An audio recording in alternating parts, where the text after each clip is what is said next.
Ces images de touristes se baladant sur les collines d'Ibadan, au sud-ouest du Nigeria, datent de 2018. Aujourd'hui, les sites touristiques du pays sont désertés, les autorités ayant décrété un confinement en raison de la propagation du Covid-19. Les agences de voyage et de tourisme comptent leurs pertes avec amertume.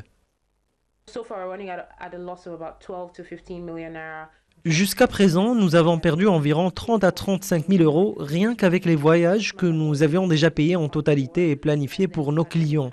Il faudra rembourser ceux qui ont déjà payé des avances. Les gens ont peur de la pandémie et donc ils rebroussent chemin. Essayons en tout cas de sauver ce qui reste à sauver. La paralysie du secteur touristique est d'autant plus dure pour le Nigeria, premier producteur de pétrole en Afrique, et qui doit déjà affronter l'effet de la chute des cours de l'or noir.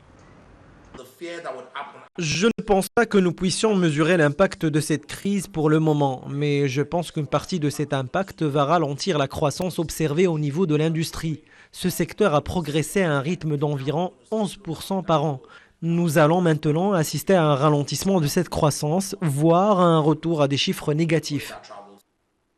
Dans la capitale Abuja, les hôtels ont réduit leurs effectifs passant de plus de 40 personnes à moins de 10 employés. Dans les semaines à venir, des licenciements en masse sont prévus. Le mois dernier, le Nigeria a interdit l'entrée de son territoire aux personnes en provenance de pays gravement touchés par la pandémie du coronavirus.